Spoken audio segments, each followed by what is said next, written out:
Some of the things that we put on the charts, if you like to have a copy of the chart, you're welcome to that. But I would suggest that some of these things that you might want to take some notes on, because again, when we get into the various chapters of the book of Revelation, some of the things that we're talking about in the background are going to enhance our understanding. Let's just kind of set it up here. John said that in writing this, in Revelation 1, verses 9 and 10, that he was both a brother and companion in the tribulation and kingdom and patience of Jesus Christ. He said, I was on the island that is called Patmos for the word of God and for the testimony of Jesus Christ. I was in the Spirit on the Lord's day. And let me sort of give us a visual of exactly where he was. Patmos was a small island about 50 miles southwest of the coast of Ephesus, off the coast of Asia. That's not Asia as we understand Asia today. That would be modern-day Turkey. And again, it was a place of exile. It was a place where the authorities would send someone who was guilty of a crime or guilty of treason or subversion or something like that. And it was sort of like a penal colony. And it was a small island, about 4 by 8 miles. And like we said before, it was usually where prisoners would be sent to work the mines. We don't know whether John worked the mines or not. But it was there while he was in exile that he wrote the book of Revelation, or that the vision was given to him. Now, one other thing about that, and I'm going to move on from that, I think this is another strong evidence, at least in my mind, of the later writing of the book of Revelation. Because it would have only been the Roman authorities who would have had the power to exile someone. The Jewish authorities would not have had that power. And so if they were the persecuting forces during this time, they just wouldn't have had the ability or the power or the authority to send John to the island of Patmos. What I want us to do is I want us to look at 3 things that I think are going to be keys to help us understand the book. And these are very important. And this is kind of where we began last Wednesday, or at least we ended up last Wednesday. One of the keys that we need to have in understanding the book of Revelation is to learn the time that the book was written. Because there's some context to the book. We can't just take the book and lift it completely out of its context. Otherwise, we'll never understand it. So we have to keep it within the context. And as we pointed out, it was written during the reign of Emperor Domitian, sometime during the latter end of his reign. This would have been somewhere around 95, 96 A.D. Now again, we pointed out Wednesday that, we don't know whether John was able to smuggle the writing off of the island, or whether he wrote it after he left the island and went back to Ephesus. But nevertheless, he received it during the time that Domitian was emperor and while John was on the island of Patmos. This is something that we pointed out also on Wednesday night, that if you study the book of Daniel, especially chapter 7, I think what Daniel is doing in chapter 7 is giving a preview of something that occurs in Revelation 13. He's talking about this beast that comes out of the sea. Now the beast that comes out of the sea, both in the book of Daniel and in the book of Revelation, has reference to the Empire of Rome, or the 4th kingdom that was going to come. Remember, the first was Babylon, and then there were the Medes and the Persians, then followed by the Grecian Empire under the ruler of Alexander the Great.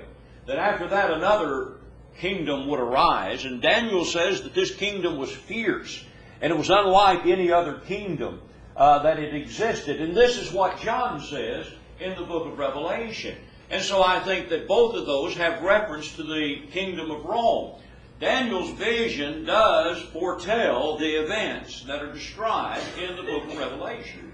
And the parallels are too impressive to deny.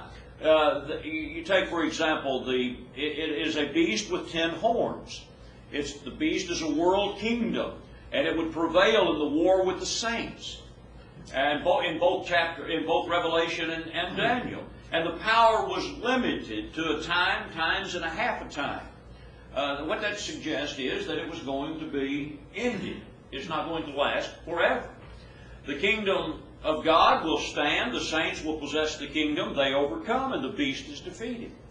And so again, I'm just using that to show you that I believe that it was written during the time of Roman persecution, the severe persecution that really began under the reign of Domitian. And by the way, let me say something about that. Now, there's some commentaries that you're going to look at, even some class material that you'll look at, that will say that the empire ran red with the blood of Christians during the reign of Domitian. You're going to read some things that says that Domitian tried to stamp out Christianity. And you're going to read that Domitian was the most severe persecutor of Christians. And I think all three of those are incorrect. I think Domitian persecuted Christians. I don't think he was the hardest persecutor of Christians during the time the Christians were persecuted, but nevertheless, he did persecute Christians. I think, and we'll get into this in a moment, that an emperor that came in the 3rd century actually was the emperor that perhaps made the empire run red with the blood of saints. But nevertheless, I believe that the book was written during that time. And here are two statements that I think kind of indicate that.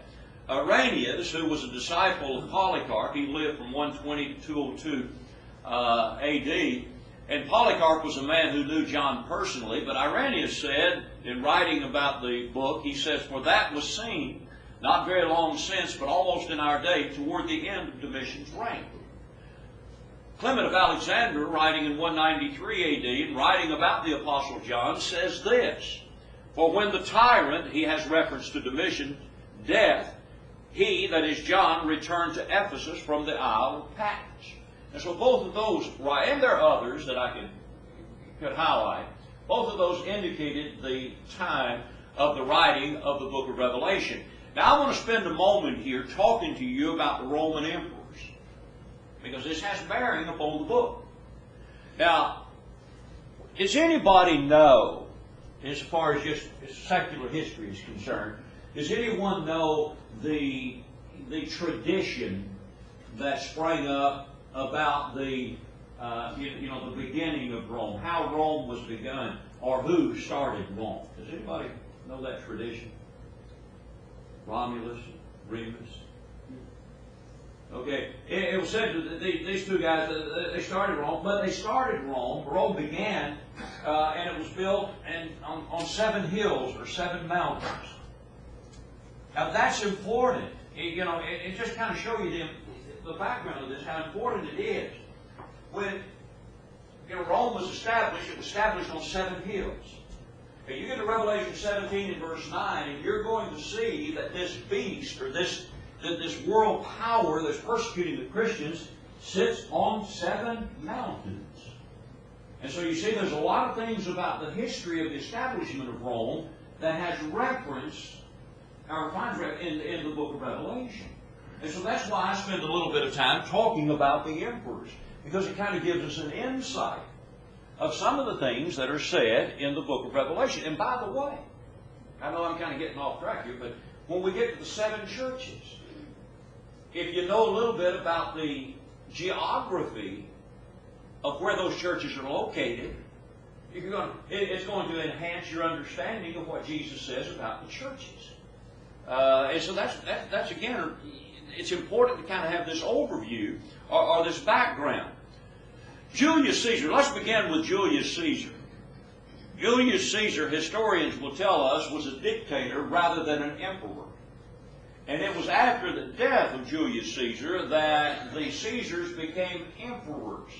The status of emperor was bestowed upon the Caesars, or upon the rulers, by the Senate. And so really what we find is Augustus, or Octavian Caesar, was actually the first emperor of, even though it goes back to Julius Caesar. And he was ruling when Jesus was born in Luke chapter 2 and verse 1. Now what's interesting about Octavian is that he facilitated the spread of Christianity. Now that's what's interesting about that, because during his reign there was this universal language that was emphasized, the Greek language, the Koine Greek. And so throughout the empire, people understood and spoke Greek. And that was the writing of the New Testament. Furthermore, it was a time of peace. And so the gospel could be spread pretty well through this time. And it was also a time when there was a good infrastructure that was built. The Appian Way and other roadways allowed the gospel to be spread, and it gave the opportunity for the truth to be known. Now, that wasn't Octavian's intention. He just was able to facilitate the spread of the gospel. Then there's Tiberius Caesar, and he ruled during the personal ministry of Jesus, and he was in power when the church was established.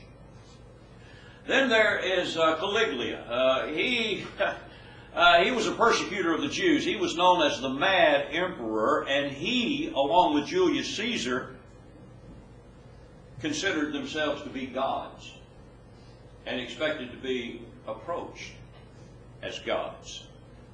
Then there was Claudius Caesar. He persecuted the Jews. He drove them out of Rome, Acts 18 and verse 2. And it was also during his reign, according to Acts 11 and verse 28, that there was this great famine that was occurring. And then we come to Nero. Nero set fire to Rome, and that's pretty well documented. We sometimes laugh about people fiddling while Rome burned. And of course, that borrowed from Nero. Nero did set fire. He wanted to have a building program. He wanted to get rid of some of the eyesores in Rome, and so he had some of his cronies set fire to Rome. It got out of control. A lot of things were destroyed. And when he began to catch flack over that, he blamed the Christians and made them a scapegoat, and that really began the persecution of Christians during the reign of Nero. But that persecution was limited to the city of Rome. It did not spread throughout the empire. It had not spread to Asia Minor or anything. It remained there in Rome. After Nero, there's the year of the four emperors, and it's kind of come and went there. But Vespasian kind of emerged during this time, and to prevent some uprisings that were occurring in what we call the Holy Land, he sent his son Titus to put down any uprising during this time. And it was at this time that Titus and his Roman forces destroyed the city of Jerusalem. After that, Titus became emperor, and he was known for his building projects such as the Colosseum and other events. And then that brings us to Domitian. Now, during the reign of Domitian, the boundaries of the Roman Empire expanded tremendously. The Roman Empire expanded from the British Isles all the way to the African deserts, from the Atlantic Ocean to the Euphrates River. I mean, it had it controlled the entire Mediterranean world. But also at this time, Domitian instituted an official body, Perfectus Urbi. This was an official body that insisted upon emperor worship. They were a body of magistrates that were sent throughout the region, and in every region they set up a temple to the Caesars. And everybody in the empire was then instructed that once a year they had to go and worship Caesar as a god.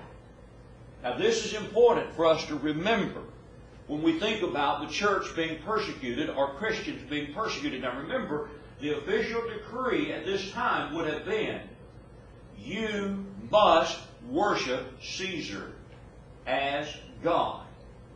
This is something that must be done. So it was during this reign, and I'm going to come back to that in just a moment. But I want to talk to you about persecution of Christians. Persecution of Christians has always been around. It was really initially by the Jews. The Jews persecuted Christians early on. There's no question about that. You can read about it in Acts 4, Acts 5, Acts 21. Matter of fact, throughout the book of Acts, you can read about that. However, Rome first viewed such persecution as simply Jewish squabbles, because they didn't separate between the church and the Jews.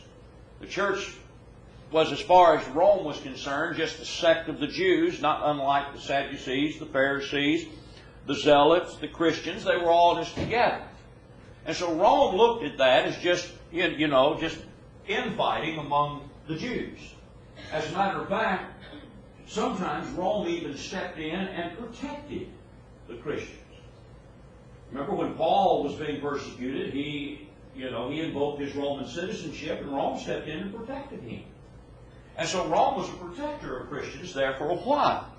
But then during the time of Nero, of course, he shifted the blame to the Christians. And the Bible, and history says that the Christians were viewed with suspicion. What would Christians do that would cause them to be looked upon with suspicion by the Roman authorities? Huh? They didn't worship him, so they were considered atheists. Right? And that was one of the things, yeah. Larry's right about that. They were considered to be atheists because of their position against worshiping the emperor. You got any other ideas? Think about that, because I'm going to come back to it in a moment. Domitian was the next emperor, as we indicated a while ago, to persecute Christians. And here's written. This was written by W.M. Ramsay in The Church in the Roman Empire before AD 170. Ramsay said the persecution of Domitian burned itself irredactably, I guess, into the memory of history. It may be doubted by the critic, but not by the historian. So strong and early a tradition as that which constitutes Domitian as the second great persecutor cannot be discredited without wrecking the foundations of ancient history. Those who discredit it must, to be consistent, resolve to dismiss 9/10 of what appears in books of ancient history. There was persecution. John was exiled because he was a Christian. You look in the book of Revelation, Christians were being killed. Antipas, in Revelation 2 and verse 13, was killed, a disciple. Revelation 6 and verse 9, there the souls are under the altar because they've been killed for the testimony of Christ. And so this is the persecution that was occurring at this time. Well, what's interesting about this is Rome had a pantheon of gods and goddesses. You could worship any god that you wanted to. You could worship Apollo, you could worship Venus, you could worship Juno, Jupiter. Any of these gods you could worship. And it's like, I was talking to Tim a little bit earlier about this. It was a time when, you see that bumper sticker sometimes coexist. The idea is, with that bumper sticker, hey, you just choose any god that you want to, and we're all in this together, and we just kind of tolerate one another, and one way is as good as another. If you want to be this, and it's okay. And that's kind of how Rome was about their deities. Now, keep that thought in mind based upon something that I said a little earlier. They didn't care who you worshiped. If you over here in Ephesus, you wanted to worship Diana, hey, that's okay.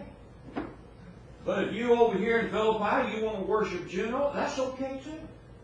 It didn't make any difference with Rome. But now, there was an official god that kind of, represented Rome. There was what was known as Dea Roma, and that's the goddess of Rome. Now, what was interesting about that is that in ancient Roman religion, Roma was a female deity, and she tended to personify the city of Rome. And she then began to personify more broadly the Roman Empire. Okay? Now, the earliest cult to Dea Roma was established in Smyrna. Remember, that's one of the seven, that's a letter to the seven churches. I'm going to go to that in just a moment. But in Smyrna, in 195, in the era 195 BC, and that's where the first cult of Dea Roma was established, and some people think it was to mark Rome's successful alliance against Antiochus. But I want to notice something with you. Open your Bibles to Revelation, and we'll look at the letter to the church at Smyrna, because I want you to kind of get an idea of something that is said here.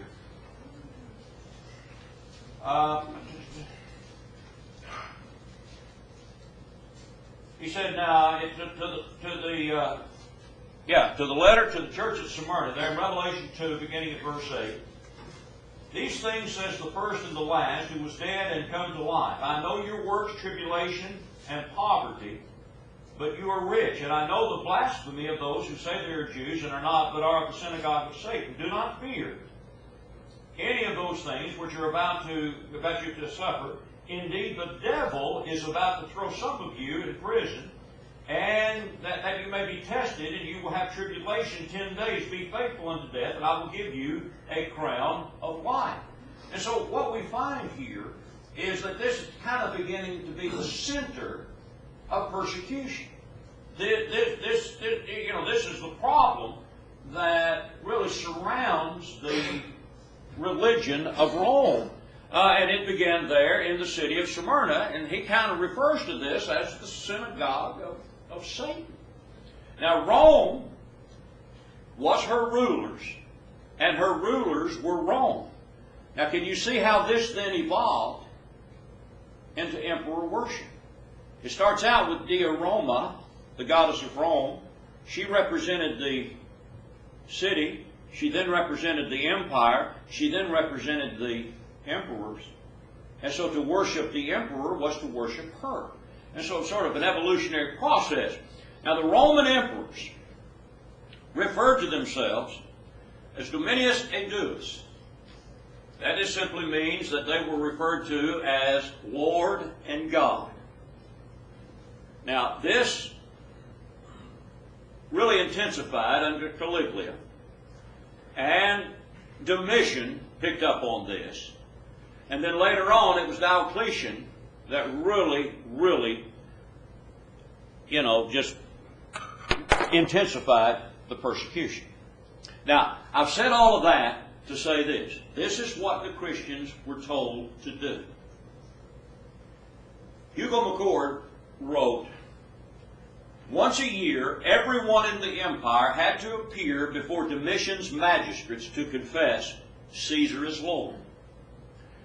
You would burn a pinch of incense to the image of Caesar. This proved their loyalty to the emperor and to the empire. After this act, they would receive a written certificate good for 1 year. Then they could worship any deity of their liking, so long as they confess that Caesar is Lord. So over in Ephesus, if you want to worship Diana, you can do that, but you have to admit that Caesar is Lord. If over in, Pergamus you want to worship Apollo, that's okay. That can be your God, so long as you confess that Caesar is Lord. So you see, that's how this thing was working. You could worship the God of your choice so long as you confess that Caesar is God. Now, Rome viewed this very seriously. Because to Rome, if you refused, that meant that you were guilty of treason and subversion. But now, how did the Christians view that? How would you view that? You can worship, it doesn't make any difference. As long, let's just put it like this, and I don't mean to be political here, but you can worship Christ if you want to, so long as once a year you confess that Obama is God. Now, what would you do? David? Well, that's treason against God. That's exactly right. I mean, the state looks at it as treason. Hey, you're guilty. You're a terrorist. You're guilty of subversion. You're a saboteur if you don't do this. But now the Christians, on the other hand, they viewed this as absolute blasphemy. We cannot do this. This is something that we cannot do. Yeah? Buying certificates, I read that if they had a certificate, they had to present that if they wanted to buy something at some place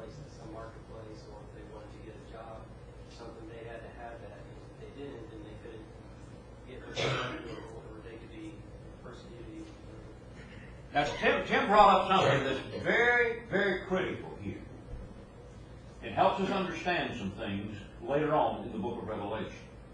We're going to get to a point in the book of Revelation where one could not buy or sell unless he had the mark of the beast. Now, is that a literal 666 on the forehead? Or a 666 on the hand? Or could that be representative of the certificate that one would receive that permitted him to buy or sell? You see how important the background is in understanding some of these things. So you had to receive this certificate that indicated that you were loyal to Rome. That would permit you to engage in commerce, and that gave you protection. Now, if you wanted to worship Christ after doing that, then that's okay too. But Christians realize you can't do this. You can't have a divided loyalty. And so that's the problem and that Christians ran into. The lines were drawn in the Christian's mind. You either worship Caesar or you worship Christ.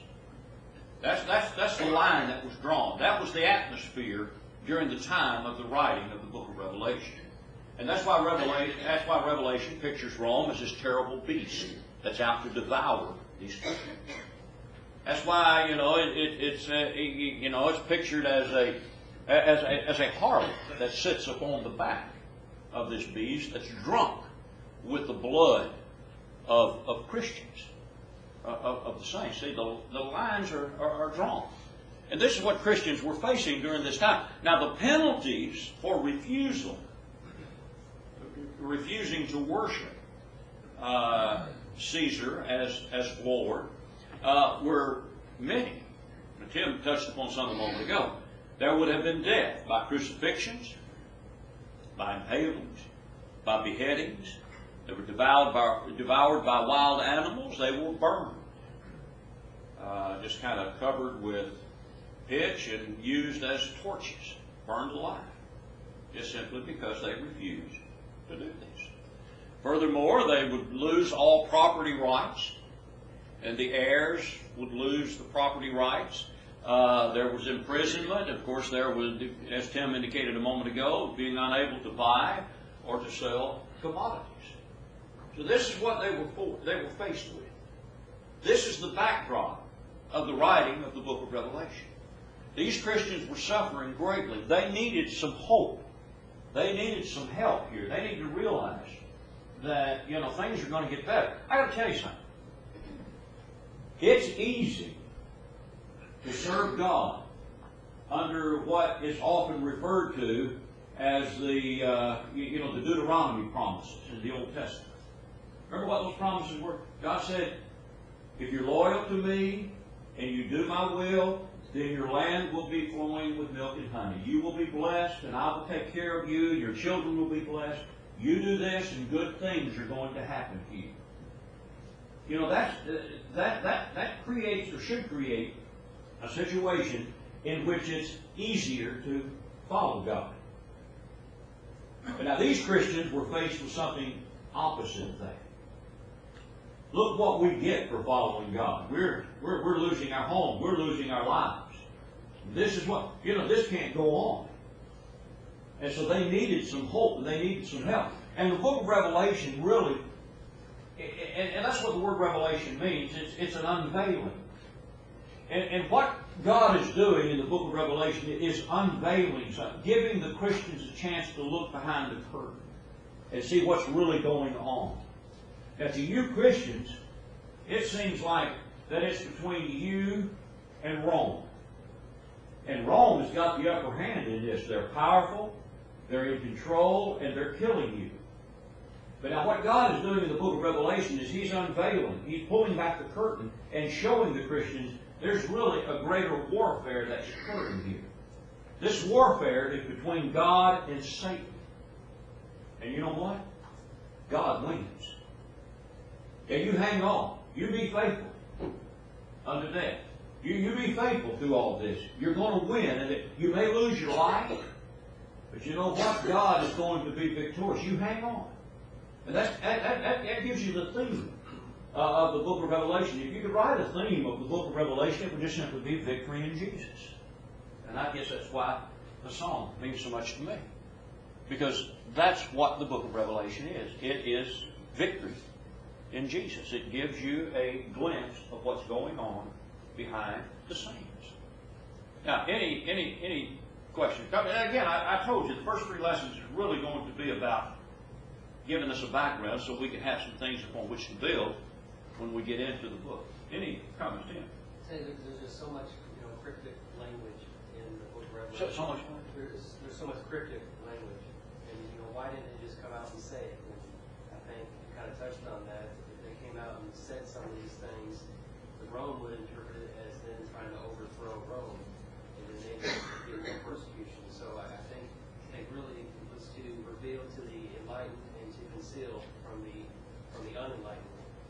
But Tim, don't you think that there are several things that several things that are said even by our Lord that indicates a lot of His teaching was the same way. He taught in parables because you see and understand, and they hear and do not hear, they do not see.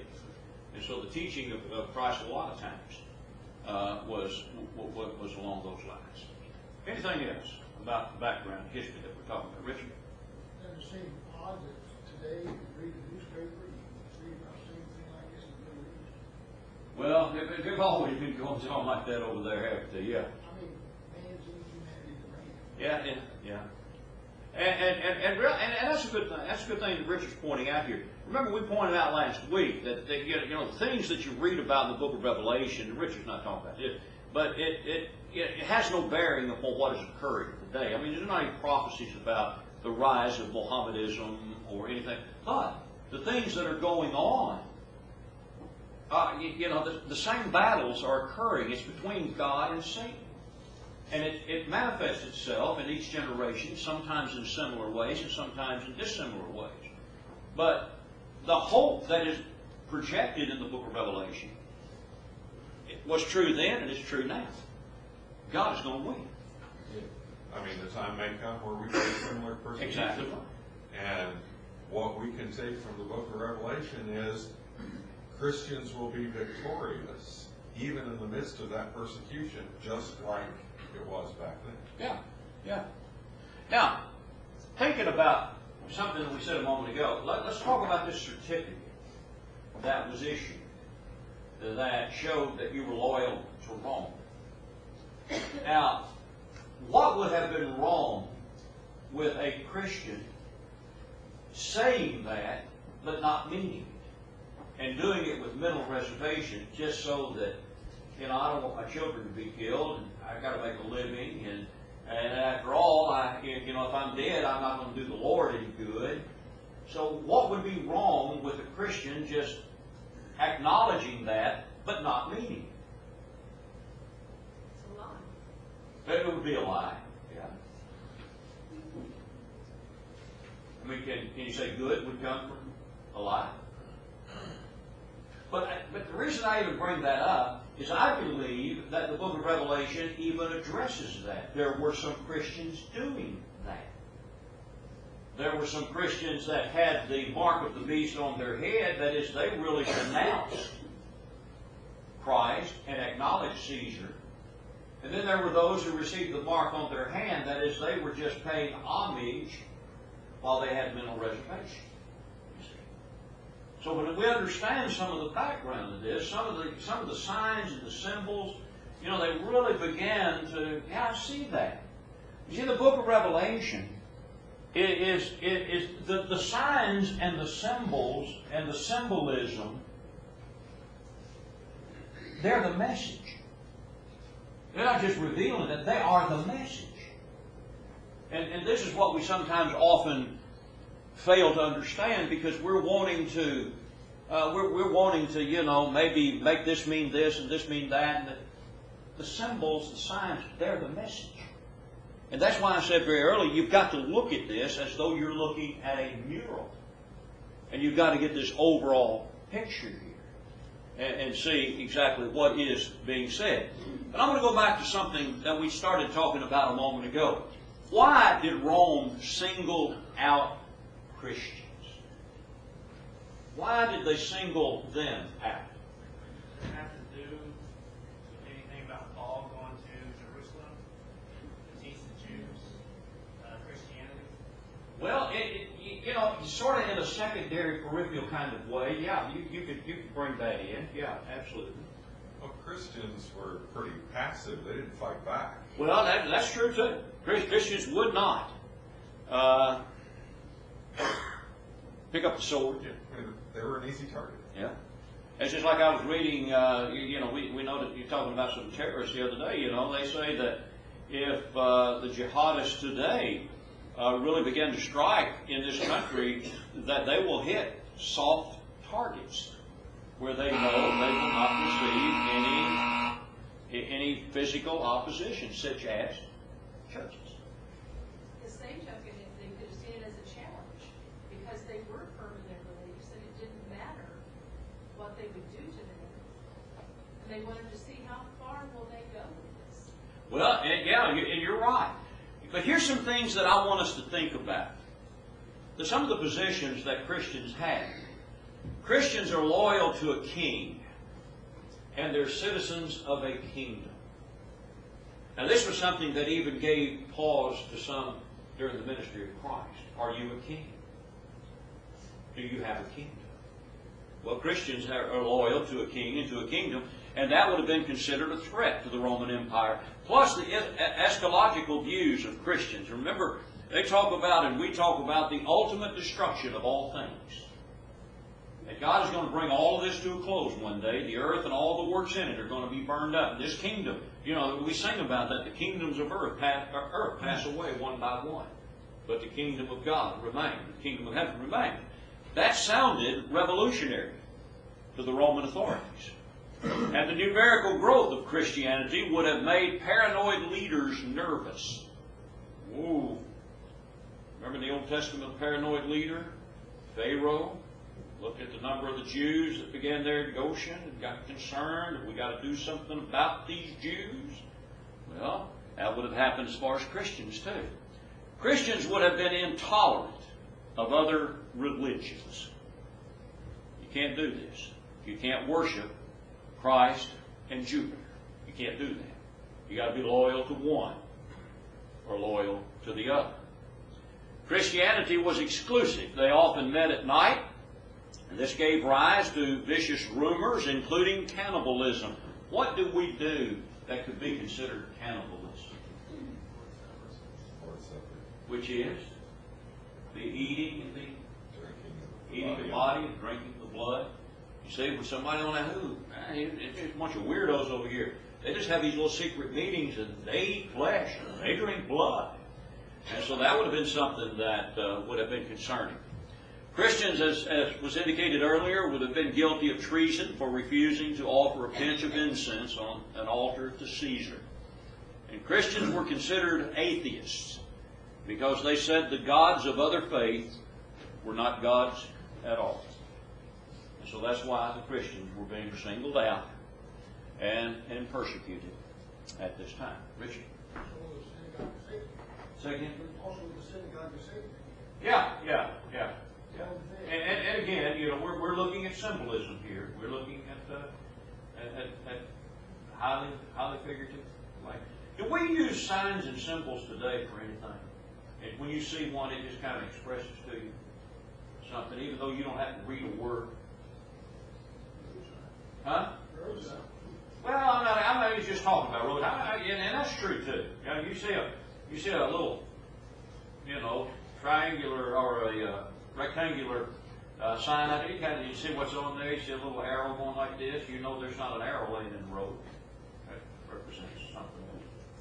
One of the main things I think is they look like extremists. It's easy to kill somebody that looks like they're way off in the left field somewhere. It's easy to maybe satisfy your own conscience when you look like an extremist. And that's kind of what the Shiite, they look at us like we're so extreme in something that our country is.